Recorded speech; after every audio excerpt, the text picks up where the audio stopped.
From the creators of STAX and Second Left, welcome to the Sauce with Don and Til, your go-to for honest conversations on all things life, love, business, and everything in between. Because every day needs a little sauce. Hey guys, welcome to another episode of The Sauce. It's season 3 with your favorite host, now on video, Don and Til. I feel like I'm nervous now that it's on video. No, don't be nervous. I feel nervous. Just ignore the cameras. Pretend that they don't There's exist. so many cameras. Hi guys. Thanks for coming back to season 3. Sorry it's taken a little while. No, I think Til always gets on my case about the fact that we have such a break between episodes. But I think our flow to this point has been, we do about 10 to 12 episodes, which usually is somewhere around 3 months, 12 weeks. We take a bit of a break because that's when our trips are usually scheduled. And then we get reinvigorated with passion and we come back and we scale up. We scale up. And kinda we're scaling works. up this time because we're back and we've got a plan. We're filming. I'm happy to be back. Well, it's pretty good. I think it's actually blown my mind. We've been to a couple events lately and every time we go, people are coming up to us saying, "Hey, we love the podcast." I know. It's People so are- flattering. It's actually mind blowing. Like so people cool. come up at the last 3 or 4 events and said, "Hey, we love your podcast," and they asked us to take a photo. No one has even said anything about all the cool collections and all the other cool stuff we've done. Don't But worry about STAX. Just talk about the pod. So how are you? What's been going on? it's been. I mean, this is Black Friday week, so Well, we couldn't have chosen. STAX Black Friday week. We couldn't have chosen a time more occupied with activity to do a video recording of a podcast. If But you want something done, give it to the busiest person. is that a Kris Jenner quote? Yeah, she probably I did feel say like that, that's something but- Kris Jenner would say.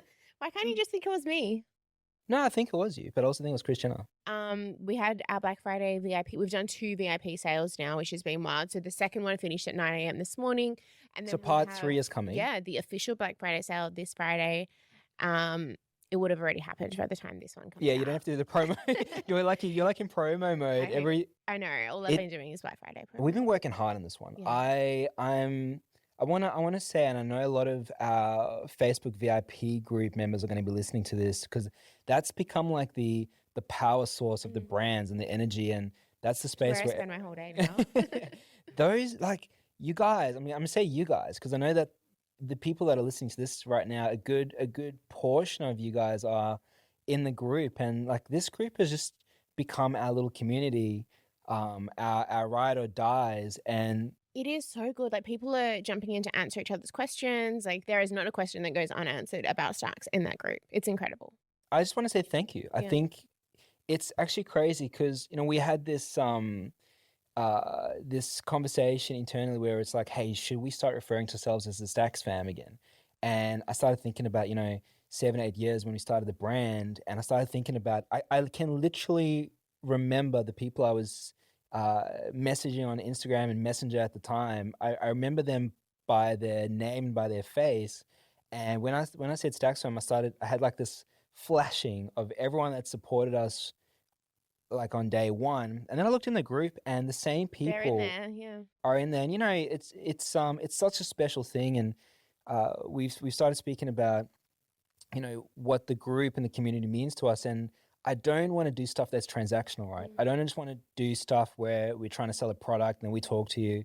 Those are our people. Yeah. You guys are our people, and it's just fun. I think you and I are both buzzing this week just because we've had such cool engagement with these people. Yeah, absolutely. So if you want to be part of the STAX fam, I feel like it was the biggest plug. come join the Facebook group. Make sure you're on the VIP list and then join the Facebook group. But make an effort to get to know come chat. what we've done and come and participate. The group is fun. It's always going to be fun. I'm going to kick people out that are bringing negative we haven't vibes. kicked anyone out. No one's Not bringing yet. negative vibes. No, but you get people that just Yeah. enter Facebook groups and they just want to start drama. This is an anti-drama zone, That's bro. not what happens in this group. Not in this space. Speaking So of STAX fam and OGs, today we want to talk about the story and how did STAX start? Because we get asked that all the time. We get asked that in interviews all the time. And obviously when you do an interview, you get there's a lot of questions that the host has and they kind of brush over. How did STAX start? Okay, cool. 80K in debt. Okay, cool. Blah, blah, blah, blah, blah. So you might have heard stories like that or our answers, John's answers to how he started STAX. But I don't think you actually heard the emotional, what you actually went through. I think it's I think a few levels have been unlocked in the story lately. just to qualify what Til says, whenever people want to do interviews or ask questions, we get the same questions all the time. And, sometimes it gets a bit boring and I mean that respectfully, but, you have your story and you have the answers that you prepare for the shallow responses, because the in-depth version of that is insane. It's more than just like one answer to one question. Exactly. Yeah. We've lived through 7 or 8 years of, the craziest ride. And also at the time, I think only recently have I realized that we have such an interesting influence in people that follow us lives, especially around like business and around the things we've done. I also used to get put off by, people that have started a business, or have done something on social media, and then all of a sudden they sell a course, or they transition their ambition into like something that sells. And I never want to become that person that, talks about the story and then, all of a sudden I'm selling a course and I'm trying to teach people how to do something that I haven't won it yet. So I think that's like the number one reason we haven't really jumped too deep into the story. Until now. Until now. No, so I thought maybe, do you want to chat about like your background, like what you were doing previously, what you were doing when we met, that kind of thing? And you just have to make sure that you hijack the story once you come into the picture. Don't worry. When it's my turn to talk, I will be there. Because the first segment is my history. And we're going to do a couple of podcasts where we talk about... I reckon this one can be broken up into like a few as well, because I'm going to ask you questions. Okay. I know what questions to ask to get the info out of you. Okay, but there's a whole background story in your recruitment. Like, we're going to be here for 3 hours. Yeah, we'll do a life before STAX for me. I love it. And this can be life before STAX, and as you started STAX, muscle STAX. And I think that's important, babe, because I think, a lot of people now realize that I started the brand, right? And the story I always tell people is like, I started the brand, you came along and made it better, and that's when it worked out. Because I can't ever take the credit for doing everything we've done. Like, it really was a joint union, and we've done it together. But I might have taken the first step. But when we get to that part of the story, I think people are going to enjoy the fact that when you realize when people come together and work on something, it becomes magic, right? So your history and what you've gone through to that point actually adds so much value in our story. But anyway, the story. Take us back to little old Don. What's the starting point? People often ask, when did STAX start? And I always think about this. When did I start the business? I always think like, what was the starting point? And then I have this flashing that goes back in my mind of like my whole like highlight reel of my life. And I think the starting point that I often want to give was like the day I was born. What I mean by STAX started in 1989. You remembered? No, and what I mean by that is... I'm dead. No, why I think that's important is because I look at like all the entrepreneurial stuff I had done, growing up in South Africa, to a family that wasn't rich at all, like a single mom, lived with my grandparents pretty much my entire, childhood life. And mum didn't have a lot. We did not have much, but we always hustled and it was always entrepreneurial. And I remember particularly in like grade 1, 2, and 3, our school would have like a raffle. And my goodness, you wouldn't do it in this day and age, but people would, we would go down to our neighbors' houses and knock and try and sell raffle tickets. And at that point, I sort of realized trade and hustle. And I, had the confidence to go to these houses and knock, and I always used to win. I always used to win the picnic basket because I was the prize in our school. So I was the number one picnic basket. So Susan had a lot of picnic baskets. Susan hustled me out, and then... No wonder she collects teacups. It started from the picnic baskets. Literally. Shout out to my South African mum. And then I, fast forwarding, I started working when I was 13, and actually in junior school, I started melting candles and crayons, and I started selling candles for Valentine's gifts, for like the smallest. Romantic. I know, I was such a hustler, and I used to hustle these kids, my peers, to spend 20 cents and 30 cents in buying these candles that are made out of chocolate molds. But I think the reason I highlight those stories is because I think for a lot of entrepreneurs and people, like the background, your history and what you've done in life really takes an effect in like what you decide to do. And I think a lot of people overlook that. A lot of people look at their back end stories or their life stories, and they discredit a lot of their experiences that can be transferred into what you do currently. It's kind of like finding your passion, right? Like you don't necessarily like have like a brainwave where you're like, oh my God, my passion is flowers. I just saw the flowers. My passion Beautiful is flowers. beautiful flowers. My passion is like, it's like you just realize like it's like a collection of all of the things that you love and you have done really well throughout your life. That's what ends up being your passion, right? And I think that starts from a young age as well, which is what you're saying. Well, it becomes part of who you are, and it's those 1%ers of the things you enjoy that you can transfer. It's not about the job. It's those things in the job you can do. So it's such an important part. I think people overlook that. So moving forward, I worked in retail from the age of 13. I used to pack shoes. Is that legal? No, it's definitely not legal. But this is also South Africa back in those days. So I was working in the stock room of my uncle's sports shop at 12 or 13. Not old enough to be earning money, but they used to pay me in like faulty goods. Oh, there you go. But to someone that didn't have a lot, like that was massive. Yeah. Like I used to get Reebok shoes, Reebok running shoes, even though Storing them in your picnic basket. they might have they were worn or they had holes, but to me that was like the coolest thing. And then I started learning, I also got a lot of recognition in the sports shop. Like everyone was like, wow, that's Don. He packs the stock room so nice and he cleans the kitchenette. And I used to clean out the fridge, and I used to. It's all making sense now. All these little tendencies that you have. The OCD. But those points are important because I realized I took a lot of pride in the micro detail of my work back at that stage, and without even realizing. And my uncle used to taught me a lot of lessons about how to talk to people on the shop floor, and how when you look at a retail space, what the 1%ers are and how you identify. I think I remember we packed shoe boxes in a straight line, and he looked back, and in those days, the army was such a thing. People were taught to like be very disciplined, and we had to see a straight line in these shoe boxes, and I think that put a lot of emphasis into focusing on the detail. Anyway, fast forward a bit.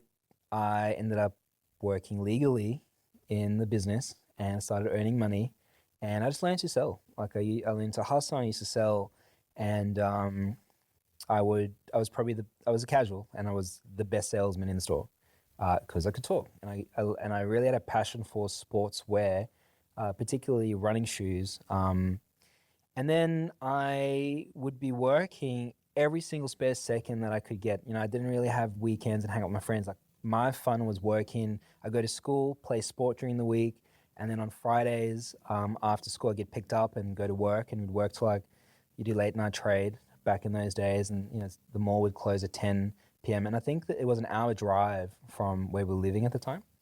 And then I did that for my whole high school duration. And then my uncle actually got an internship not an internship, he got a job at Nike, and then they had to fix their sample room. It was a mess, and who did my uncle call? Me. So I came in and sorted out the sample room in like the school holidays, and that's when they offered me a bit of an internship. So I got offered an internship at Nike, but what was quite important, I think, at that point, and it's something I talk a lot about to a lot of people in school now, or some of the younger staff or younger people that DM me on IG that are asking for advice. I'm like, at that point, I learned that money wasn't the focal point of my job. It wasn't why I showed up to do it. It was part of the experience and the learning experience. So I didn't get paid for that internship. Obviously, it's an internship. You don't get paid. But I learned so much. We pay our interns now. Disclaimer. we don't have interns. We have employees. Yes. We actually don't. That's something I think that's important. I think the first time we had an intern, we told the next day we're like, we have to pay you. We felt bad. Yeah, you're doing really good work. So we so I learned at that point that money wasn't the objective here, and I remember being a sponge, and still to this day with everything we've built, not because it was Nike, not because it was the brand, it was the environment. I specifically look around seeing the office and all the cool people working in the office, and at that point, culturally, South Africa was quite a diverse country, or had really worked on its diversity, with all the problems that it's had. And I remember looking in the office in Joburg, which is a progressive part of South Africa. I looked around and I saw what diversity looked like to me at that point. And I saw the cool office setup, and I saw people just cool. I remember this one guy smelled cool, and he had like this afro, and they're all wearing Nike sneakers. It was just the coolest experience. So I had that reference programmed in my mind, and then my parents immigrated. They left South Africa a few years before me to the UK, and I stayed back because I finished school and then decided to join them. At that point, they were living in Australia. So I finished school, moved over to Australia, and I didn't have a job, didn't know what I wanted to do with my life, like zero clue. Like I just came over on a 3-month holiday and was like, oh, I don't know if I'm going to go back. And, lucky for us, I was able to get a visa and, all of that. And then I got a job at Foot Locker because I knew how to sell and I love shoes. And Foot Locker was this cool brand, like global cool brand. We didn't have it in South Africa. I saw it in all the movies. And it was in the city. I've never worked in the city. So the whole experience was like walking into a new culture, new environment, and I loved it. I don't know if people love their first jobs, if they appreciate what they do, but I worked at Foot Locker and it was like a dream. My first job was at Leonard's Chicken. I lasted 2 shifts. Was it a dream? Not quite. Were you good at selling chicken? Terrible. I wore a hair clip and got a warning. For wearing a hair clip? Yeah. Why? Because you couldn't wear a hair clip at Leonard's. Who knows? But no, I can't relate, but I'm glad you enjoyed your first job. Didn't you like give all the boys free chicken? No, not or at something? Leonard's. Or was it a different job? Different job. Well, that is an episode. We've got this is your story, babe. So I worked at Foot Locker and I probably was there for about 4 or 5 years. And loved it, learnt a lot, loved the culture, loved sportswear, love fashion. I also at that point found a job at a gym because I thought, all right, I got to do something with my life. I'm going to try and study PT. I'm going to work at a gym, become a personal trainer, because that's what most of us did back in those days when you didn't know what you want to do with your life. Become a PT back then. And then you realize, fuck, PT work is hard work. So I have a huge respect for personal trainers that have made it successful. You know, the 4 a.m. get-ups, the split shifts, the work that goes into it. You kind of live the life of a PT. I mean, what are you, 3:30 a.m. wake up? No, I think so many PTs great PTs get insulted because like so many people that don't know what they want to do decide, oh, I'm going to go study a PT course because the lifestyle looks fun. So I worked as a gym receptionist, and lo and behold, the start times were 4 p.m. and 4 a.m. 4 a.m. Sorry, and love the community, love the environment, and I built a relationship at the gym, and I was afforded the opportunity to open up a little supplement shop in the gym, and that's what I called Muscle STAX. And I'm super grateful for the owner of the gym at that time because we built a good relationship, and he literally gave me an opportunity and said, "Sure, sell supplements in the gym." It's like I didn't have any reference, didn't have any background. Did you sell your own supplements in the gym? No, I retailed. So I would buy supplements from distributors and sell them to the gym. And he helped me build this little space in the gym, like this little kiosk booth that we turned into a store. Were you making profit? I was, because I was selling. I knew how to sell. And I understood the principles of e-commerce and trade. And it was booming. So I did that for about 2 years. I still worked in the gym as a receptionist for the 2 years at the time. I still worked at Foot Locker. I hustled some of my PT friends to do the night shift, and we sold smoothie shakes as well, like protein shakes. I had a little smoothie blender. We were selling protein. I got the PTs involved, and I gave them a commission. So they were running it at night. Didn't pay them a cent. They earned the commissions from it. So the system I built was pretty cool. It was fun. It's so funny. There's like so many things that you say now that like you still use in life now. Not the not paying people. That's not what I mean. No, but I mean like just like little things like when you're talking about, obviously I know this story, but like hearing it from you again, like, sorry, if you're not watching this, Nan is just like escaping from my lap.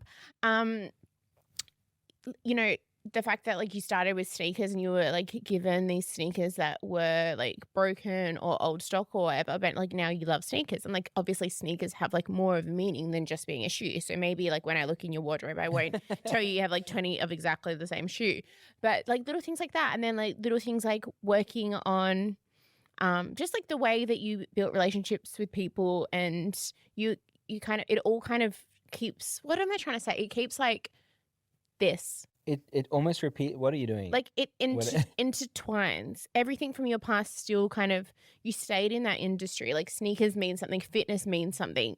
You always had that passion for it. it's your back references. Like it's who you are Yeah. fundamentally. And I think so many people haven't tapped into, you know, who they are and what makes them tick, and what can you formulate that from that. I'm gonna sidestep. I was working as a youth development officer once, and there was this person that hated her job. And, you know, her life wasn't fantastic. She hated a job, but she needed a job. And you know, I said to her, I was like most people don't love their jobs. We all understand that employment is something you have to do. You know, you get up in the morning, you go work, you like it, but not a lot of people thrive. I said, find one thing you love about your job. And she said, my lunch break. And I thought, my goodness, like there's no hope here. But I think there's like things in your job that you can build a relationship with and love. And when you thrive in that environment, the rest unfolds. But I don't think people like really focus on like what makes them tick internally.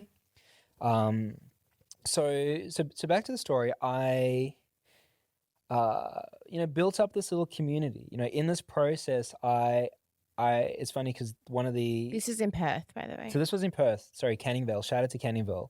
I've so much love and respect for Perth and the people in I mean, I Canningvale. prefer North the River, but For everyone in Perth, you'll know this argument. What's better, north or south? You know, Tilla's from the we know north. it's North, so it's fine. North on the other side of the river, and I'm from the south.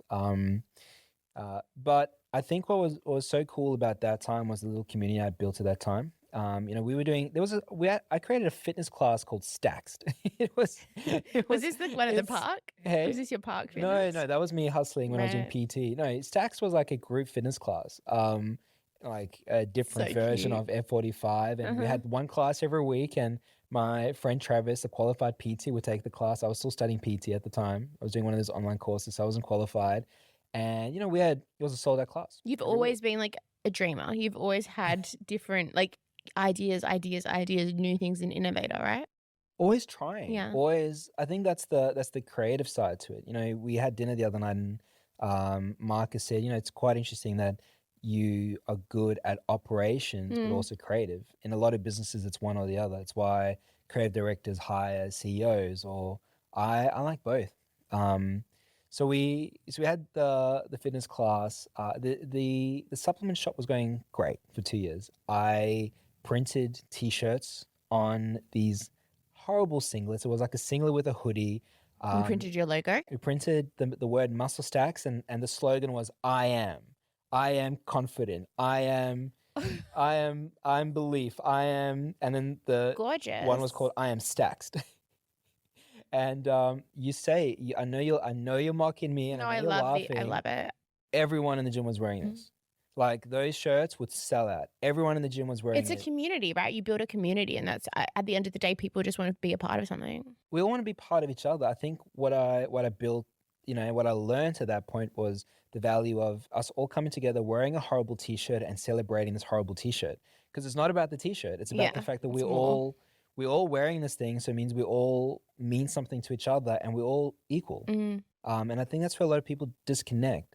So, you know, these are, when I'm talking about the story, I'm actually realizing the fundamentals of everything we're doing today. Yeah. Nothing's changed. It's still, it's quite funny, isn't it? I still am stacked. You're stacked. So I received a text message from one of the printers that live in Sydney the other day. It was a 10-year anniversary from him. Because he used to make these T-shirts for me. And he sent me this photo. He's like, I can't believe that you made these T-shirts and sold them 10 years ago. And here we are today. You didn't have a website or anything. You were just selling No. it yourself. Everything was direct to consumer. I would be delivering supplements to someone's house at night. And I we started. think that's it as well. You hustled. Like you were delivering. You'd finish your job and you'd drive the orders out to people then and there. There would be no stop. Yeah. Like people would call me, text me for an order. I would grab from the store, drive to wherever they are. You know, sometimes it's an hour away. You know, at that point, the cost of operation was probably too expensive. Fuel, yeah. But I wasn't focused on that. I was focused on making sure that you keep the community happy and Yeah. you know, you're making a difference in people's lives. I think one of the sucky things about running an e-commerce business is we don't get to like engage or like see people's reactions. I think back in those days, what I loved was being able to deliver a bowl of a tub Bowl of of- protein.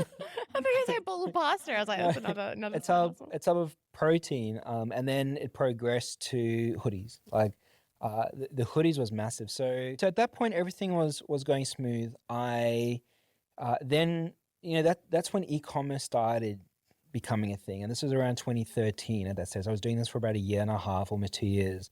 So 2013, 2014, I decided, look, I got to do something bigger. There was this website called bodybuilding.com at the time, and I thought, I'm already selling supplements. How can we create the bodybuilding.com of Australia?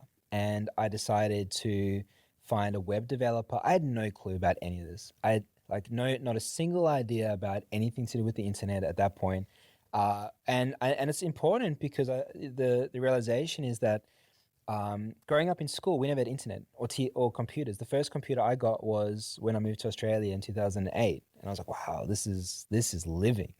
So I didn't understand the internet really. So found a developer company in Perth that helped us build a website, and I had all these ideas and all these dreams. I learned a lot about dreams, and they built this website. The first version of the website cost $22,000. I didn't have $22,000 to build this, so I took out a personal loan, and then it was $22,000 every time I wanted to make adjustments. It was an extra couple of thousand, and by the end of it, I think the website cost us like $30,000 or $40,000, but $30,000 or $40,000 from a personal loan without making a cent back, which was a tragedy. It was a horrible idea because I had no way of paying it back, because the whole business was to try and build this thing so it could make money to pay itself back. And that was the first massive mistake I made when I learned about not having a real plan and having a dream with no follow-up idea. So I scrapped the whole idea. I had all this debt at that point to play with. I was also incurring debts in the other business because I was buying product, and I was adding more things to the business, and I was buying equipment, and I was buying computers, and I was like, all of a sudden it was $80K. And I was like, shit, this is not a great position to be in. So I got another job as well. I think I was working at G-Star at the time, whilst working at the gym reception, whilst trying to sell supplements, and then hoodies.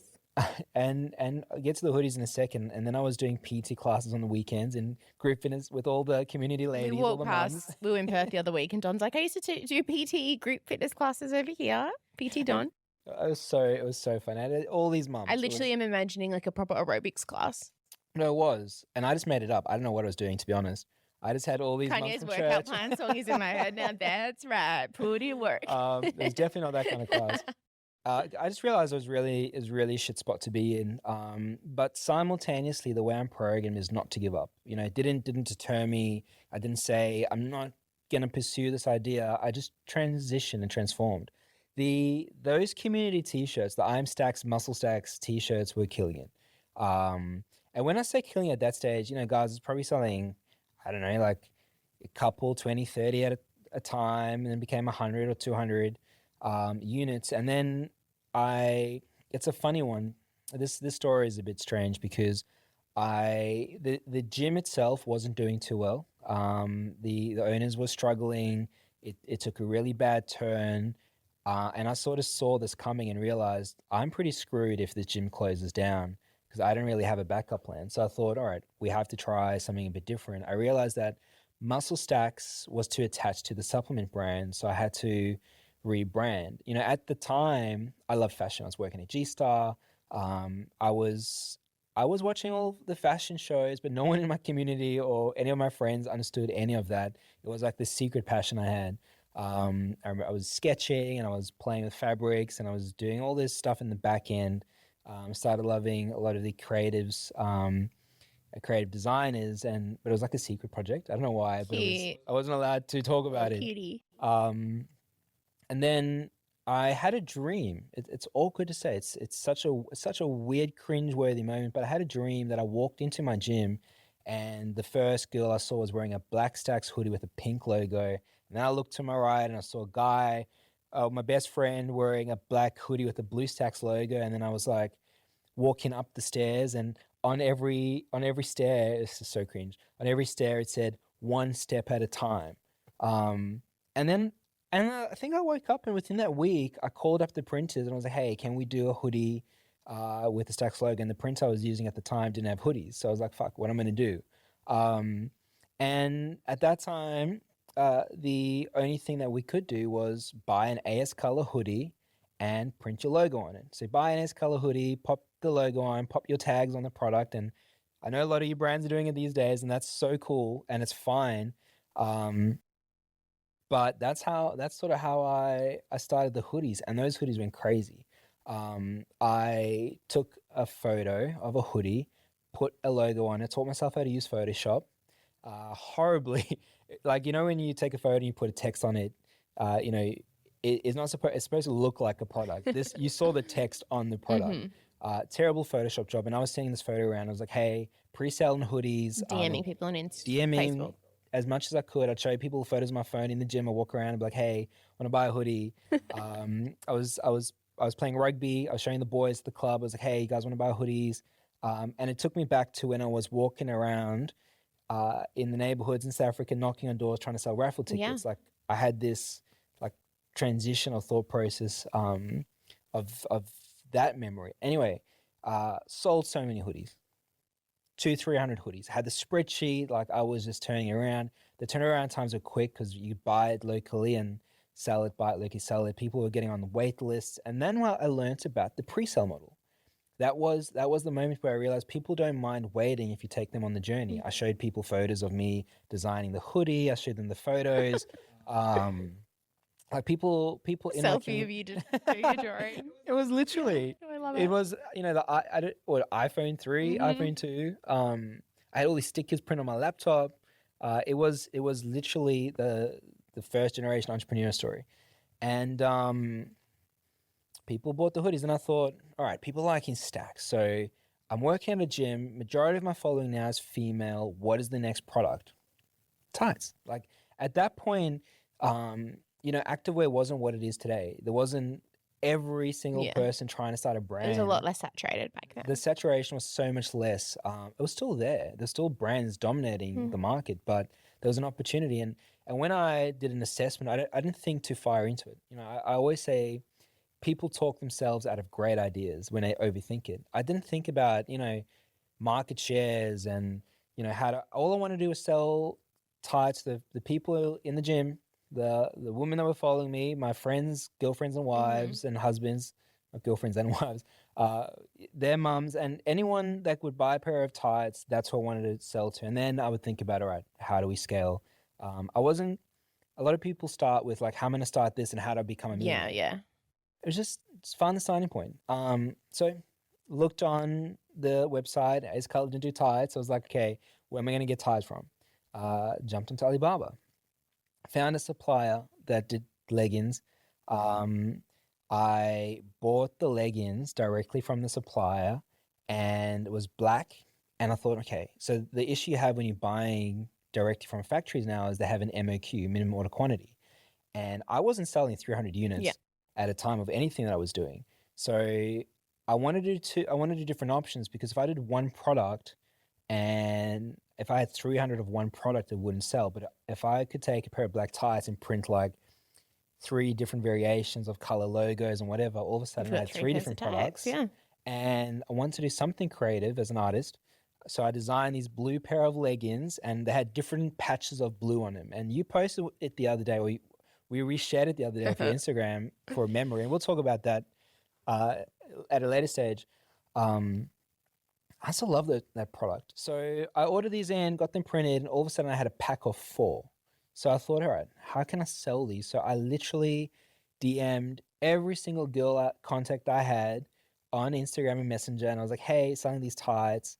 But what was horrible about the experience was I took one photo of a friend, she was wearing the tights, and I duplicated them, and I put the logo placements on the same photo in different colors. And then they came in different lengths, but I didn't have a sample of the shorter length. So I drew a line and I said, the 7/8 will fit here.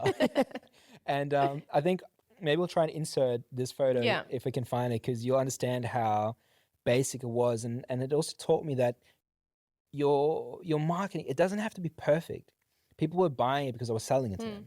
So I DM'd everyone, and my goal was to sell. I did a 4-pack for $250 per pair of tights. Amazing. And I sold them all before they even arrived. Wow. So I raised the money, ordered them in. It took 2 or 3 weeks, and people were waiting. And I got this whole box delivered at the gym. It was quite bad because I was working at a reception shift, and this whole delivery came straight to reception. And I started unpacking things, and I got a photo, and I was like, "Oh, this is probably bad unpacking it while on shift," but I didn't really care at that point. So that was sort of the start of STAX, the brand. But it got really bad at that point because I had taken as much money as I could of my personal money, anything that I had left, and put it into this product. I then still owed, I think, $80-ish thousand, or 60 or 70,000 at that point, on the failed attempt of the e-commerce brand, plus having to pay back suppliers for the supplements. And then I remember doing this really bad thing. I needed to get to China while I was doing all these jobs. I needed to get to China to try and find a factory to help me with all the other ideas and expand. And I remember Make a little crop top to match the time. Yeah, literally. But we needed to get to China to go to the trade fair. And maybe I'll talk about the trade fair in a different story. But I jumped online and I did the worst thing you can ever think of and tried to apply for credit cards because the banks weren't giving me any money. I couldn't get a loan anywhere, and I thought, all right, maybe I can get a credit card. So I just jumped online, not having any financial intelligence or understanding the systems, and I started applying for credit cards. And I think I did something like 25-ish applications, which, if you guys understand, will do horrendous things to your credit score. I got 2 credit cards, was able to buy a flight and get to China and come back, maxed that out, came back, found factories. But by the end of that was where I was in probably just over $80,000 of debt. Came back a couple of weeks after the landlord seized the gym because the gym went into liquidation because we were in such a bad position. So we all lost our jobs, but the shit thing there for me was they took my shop. And I was young. I didn't really understand how to fight it, didn't know what to do. All my stock, all my computers, all my proteins, I don't even know how much it was worth over there. I rocked up at the gym one day and it was done. And I stood there, couldn't contact the owners, it was the most helpless feeling. So I had nothing, literally. And there was no contract. So. That was the other thing I learned. I didn't have a rental agreement. I didn't have a contract of any sort. So even if I try to fight anything, there's nothing you can do. I wouldn't say anyone screwed me over because, I was granted such a great opportunity. The lessons I learned was I didn't have myself set up. I didn't have contracts. I wasn't paying rent. It was just a massive learning experience. And I just sort of walked away from that. And a couple of months later, the gym, I think, sold, or someone else took the space and opened up a gym, and then they said, "Oh, you can come and reapply for a job if you want to." And at that point, I think I woke up 1 or 2 days later, just super depressed. Could barely get myself out of bed, and I just said to myself, I was like, "Well, you don't have a choice. The only choice is to try and make this work. Literally, to try there isn't another option. What's the other option? I got to go try and work at Foot Locker and earn $400 a week and try and pay back $80,000. What's the quote? There's something beautiful about rock bottom because the only way is up. Yeah. Literally, it's a beautiful thought. I often reference that. I don't ever want anyone to go through that. It is a horrible experience. A lot of people can't recover. But if you've ever been in that situation, and I think a lot of entrepreneurs, people that started very successful businesses, have hit rock bottom. Because they know what it feels like, they understand what it tastes like, and you realize you never want to be there again. But you also realize it's bad, but you can win it. So if people are listening to this and they're going through that process, I think it's one of the best things that could happen for you. You just have to find the turning point. So the next day, jumped online, I got paid. I think it was $300 a week from Foot Locker. And I took a subscription out on Shopify, built a website, So you went back to Foot Locker? I was still working at Foot Locker throughout the whole throughout this whole process. I was working 3 or 4 jobs. After the gym, I picked up another job at a server that would start. I think my shift would start a deli. Like a deli. Yeah. and the starting shift was 3 a.m. in the morning, and I'd work till 9. My Foot Locker shift would start at 10. I'd work from 10 to 5. After hours, I was doing youth development to try and earn some extra money. So I'd be getting home at, 10-ish, 11. I'd be packing orders to drop at I leave it with my mum so she could drop it at the post office. My brother was helping pack orders. And that was a full cycle for about a year. And so rolling back, I took out a subscription on Shopify. It was $70-something. Spent days at the Dome, at the coffee shop in Perth, and taught myself how to use Photoshop. Most Adobe suites, taught myself how to program or build stuff on Shopify and built the website. And I had, 5 or 6 products. All were just localized products, printed logos on them with my specialized tights. And I only set that up to take people's money remotely because people weren't able to transfer money. So I call people up, sell the order, transact with them on Instagram, and I'd be like, here's the link, just make the payment. And that is kind of the first step of how STAX started. And what was the go with the credit cards? You didn't kind of finish that story? The credit card, one of the worst things you can do is jump online and do multiple credit applications. Everything in your life when it comes to finances is dictated by your credit score and your financial strength and history. So for any young person that hasn't been taught this, here's a great lesson. And it's not something people are taught. No, it's something. I think it's pretty tragic that we aren't taught this. I wonder if we're not taught it, so we do make this mistake. Don't get me. I don't want to go down the conspiracy theory. The simulation. The simulation. If there's one thing I love to share with people, I don't like teaching. If I can share something with someone, it's teaching yourself to become financially literate. Do not jump online and do multiple credit applications for cars. It seems so innocent as well when you jump online. Well, they set you up. Yeah. You get set up on. You'll be online. You'll be like, hey, apply for this credit card and get 100,000 Qantas points. And what do? You jump on, apply for the credit card, and then get your Qantas points. Because the algorithm has picked up the fact that you're engaging on this credit card. What do? You jump on Amex and you're trying to apply for this credit card, and all of a sudden you think, wow, you get your first one and it's easy. Oh, I got a $3,000 credit limit. And so mine was out of necessity. I applied for all these credit cards. Every single credit card takes a point off your score. At the end of it, post all the loans off your credit score. And the challenge with that is it sits with you for 5 or 6 years. So you can't go to a bank and get a home loan. You can't get a car loan. You to be honest, even Telstra will look I was going to say, even your phone. Even your phone. Your phone looks at your credit score, but it also deducts from your credit score. So, guys, just be super vigilant on applying for credit. So every time you apply for credit, you lose points. And then every time people want to look at your credit, you also lose points. You can lose points, and they look at the points you've lost, and it takes years to rebuild a credit score. 5 years. And in order to get a loan, you need a healthy credit score. Yeah, and I'll tell you guys a story quick about the loan. I remember going to a bank. This is one of my favorite stories. I told this to one of the banks that work with us now. Went to the bank and I was like, hey, I need a $20,000 loan for this business. I need to buy some product. This is what I'm doing.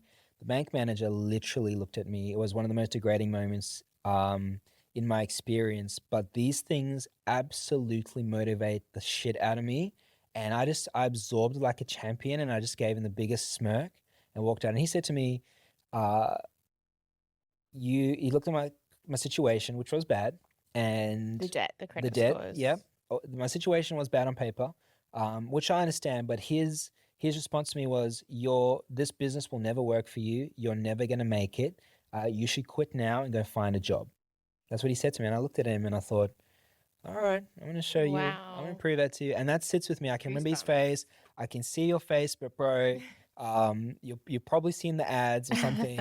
He's probably wearing a STAX cap right now. Reach out to me because I'm going to send you a hamper because you motivated me in ways you'll never understand. And that was a profound lesson because in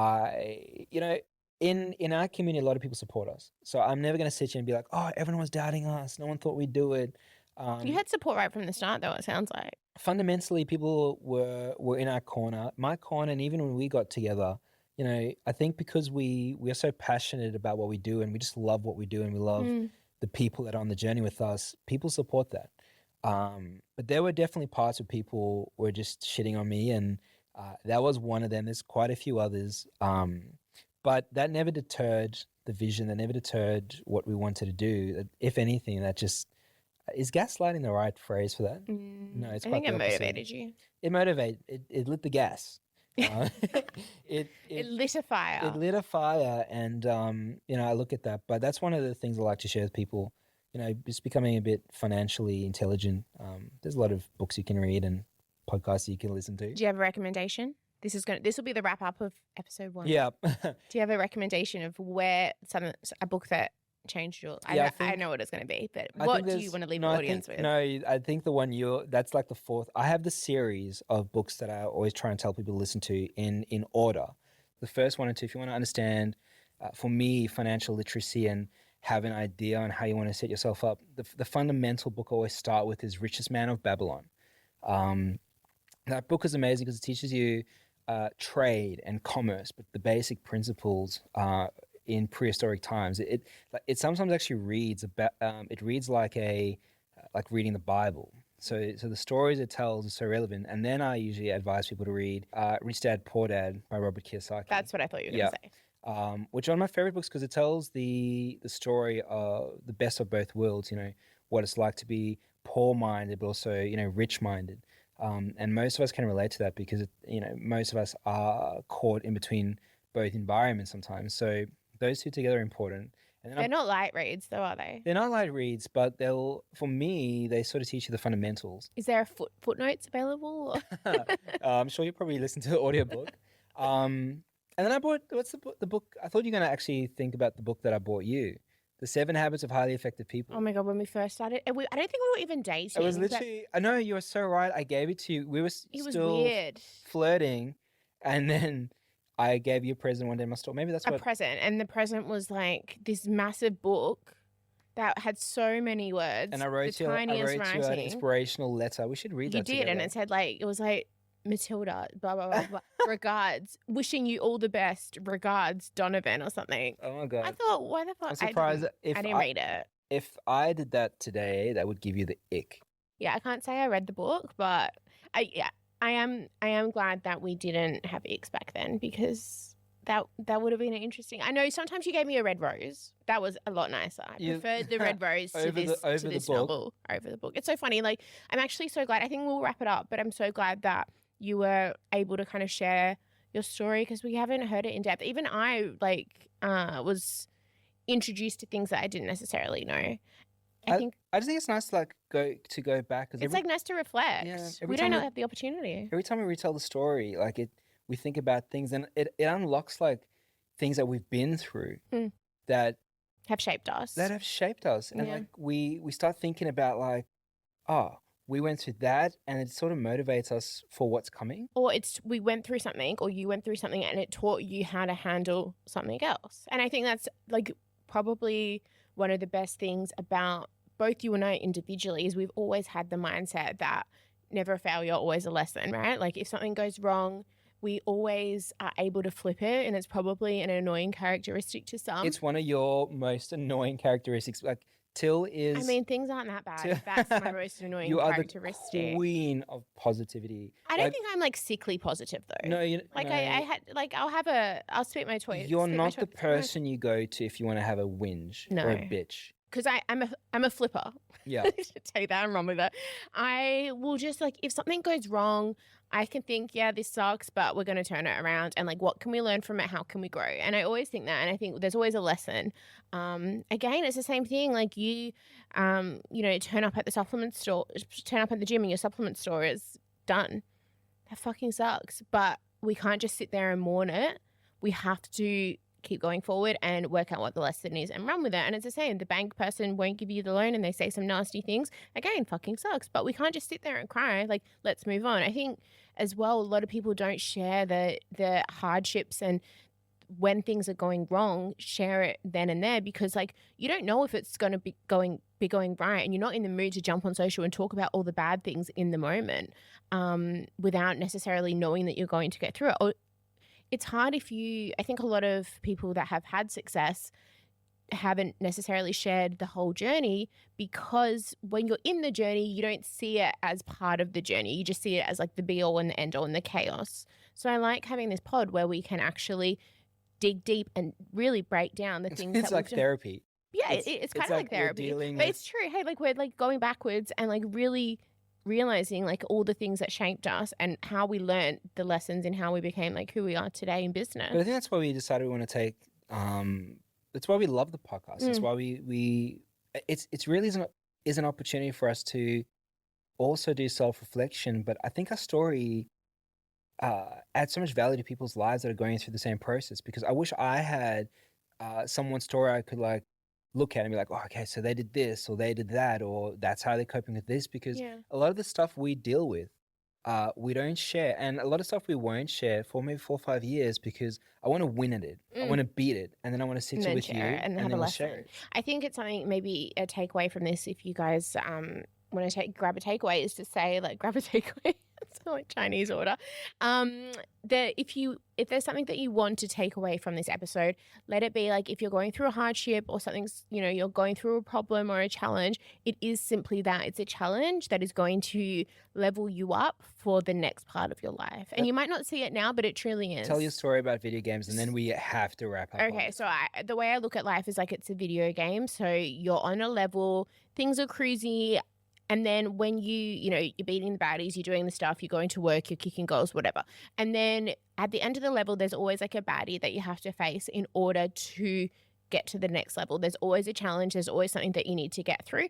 And once you beat that baddie, you go on to the next level. Things are harder, but you can manage it because you've completed the levels below, and the levels below have taught you how to complete the next level. And I literally think life is literally like a video game. We live like The Sims, but yeah, The Sims. Our life is a video game. It is. I reckon we got to cut it, because if we don't stop now, we're going to tell all our stories in one. I hope you like the new format. I hope you guys enjoyed the episode. Thank you guys so much for tuning in. We love you. We appreciate you. And if you like the podcast / TikTok and now YouTube, share with a friend. Help Thanks, us grow. guys. Bye. Love you.